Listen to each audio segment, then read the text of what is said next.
Is the biggest overall issue with the Minnesota Vikings? Besides, obviously, I'm sure every mind that just heard me say that went Mike Zimmer, Mike Zimmer, Mike Zimmer, either Kirk Cousins, Rick Spielman, one of those three out of the holy, purple trinity of Rick Spielman, Mike Zimmer, and Kirk Cousins. However, from them, what is the biggest issue just this season? I want to keep this kind of, I think we're all thinking really big picture with should Zimmer be fired, should he not? I'm assuming we're all on the same page that he should be. It's time to move on. But what this season, what is the biggest issue? And the biggest issue is the Minnesota Vikings are having an identity crisis because they have no identity, and that is a huge issue in the NFL. If we're looking around the league, let's look at the teams who will be playing in December, January, February. They all have identities. They all know who they are. The best example I could think of is this past weekend. The Baltimore Ravens, they're playing the Pittsburgh Steelers, who we play tomorrow night in the Lions Bowl of, the Vikings and Steelers are both the teams in the NFL who have not beat the Lions when they have played them. But anyways, the Ravens, they're playing the Steelers. They're down 20-13. Lamar, game-winning drive, goes, scores, and it's 20-19, and Harbaugh's got a question. Should I go for it? We're on the road against a rival. Should I say, screw it, going for it, we're ending this right now in regulation, or we're winning this? He, of course, decided to go for it. And everybody on that sideline, everybody in that huddle, when they got the call in that they're going for it, everybody expected that. And that's the thing with the Vikings, is in a situation like that, even when it's going for two, something as simple as that, I feel like there's a disconnect where there is some people think we should in the locker room, some people think we shouldn't. And that is not how you be successful in the NFL. And if you take an example like the Patriots, because the Patriots, they don't really have one form of true identity. They're kind of like a chameleon. They adjust week to week, but every week going into that game, they all know their identity. They all know, for example, going into Buffalo, they all knew we're running the ball 50 times today, and we're okay with that. Hey, Mac Jones, you're going to throw the ball maybe 3 times, and that is it. But everybody in that locker room, when it was 3rd and 6 and they got the play call in for a halfback sweep, they're all okay with it because they knew going into that game, this is what we're doing. And it seems like the Vikings, with their identity and their game planning, it seems like it varies, not just game to game, but quarter to quarter, drive to drive, even play the play, because that's the thing that probably frustrates all of us the most. The Vikings will have a drive, and it will be the smoothest. You'll see talent. You'll see continuity. It will look on script. It will look amazing. And then the next drive, they'll come out. They'll go halfback dive for 1 yard, and they'll be 2nd and long, and then they'll try to go play action, and then it won't work. And then they're looking around. It's 3rd and 11, and then you have an immobile quarterback who can't really make a play off script, and that's what 3rd and longs are in the NFL. It's backyard football. You got to make a big-time play that's not always on script, and that's where the Vikings kind of have this problem.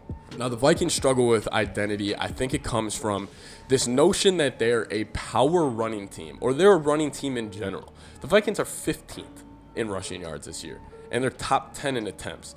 Yards per carry, they're bottom 10 in the NFL. They are just not a good running team, but they almost insist that they are.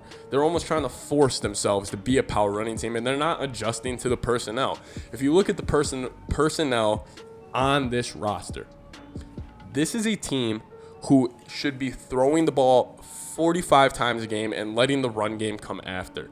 This defense is not good enough to be a power running team. It's just not, which is honestly mind-boggling to me that they still try to do that. The Vikings' identity going into every week with how this roster is constructed, it should be, we're going to jump on you super early. And this was the Peyton Manning strategy when he was back with the Colts. Get aggressive super early in the game. We are throwing the ball over. We're going to score 21 points in the first quarter. That's our mentality. And then Vikings, they're still somehow top 5 in sacks. Whatever you want to say about Zimmer, he knows how to manufacture pressure. It should be get up early, force you to pass, and then we let the dogs get after you. Obviously, that's easier said than done. But the Vikings, it seems like quarter to quarter, they're thinking, okay, this quarter we're gonna really run the ball down their throat. And we're gonna send a message right now. And then the following quarter be like, oh, they can't guard us on the outside. We're gonna now try to throw the ball over the lot. And it seems like when the play call gets in, and Jefferson and Cook and Thielen, and they're waiting for Cousins to deliver that message, when it's 2nd and long, they really don't know what the play call is going to be. And I think the best teams in the NFL, and we hear this all the time, when the play call gets called in, everybody kind of has an idea of what Clint is going to call or their offensive coordinator is going to call.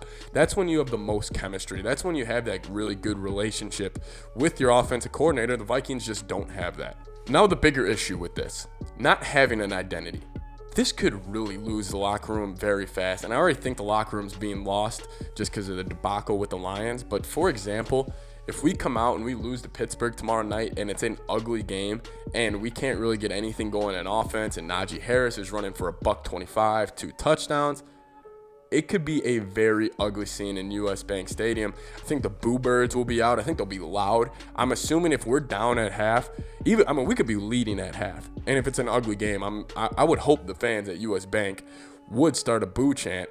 And if we're being honest, there could be a Fire Zimmer chant coming any second throughout the game on a Thursday night primetime stage, which would be really embarrassing. But like I was saying, this is how you lose a locker room in the NFL.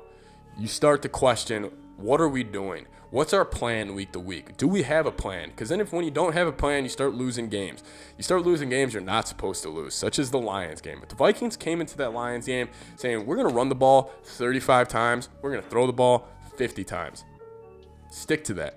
The Vikings were bouncing back and forth, and obviously the defense does not help them at all because they have no identity on defense. It's not like they take away anything. They don't take away anything you do well on defensive side of the ball, and that's Zimmer's problem.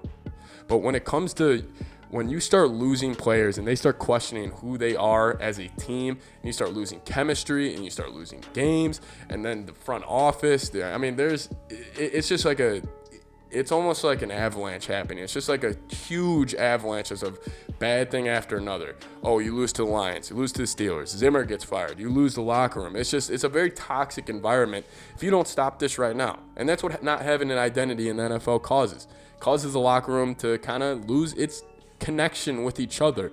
And I'm not saying the players are not, they can like and respect each other. But when you really have that bond on the field where you know exactly what each other is doing, it's much easier to play football. But when the offensive coordinator and the head coach kind of question their own identity themselves, it can really be a struggle for the team on the field. So let me know what you guys think. Biggest overall issue for the Vikings. I think it's their identity. They don't know what they do well. I think this comes directly from the coach, quarterback, and GM. Let me know what you guys think down below. Skol Vikes. Huge game tomorrow on primetime. See you guys there. Peace.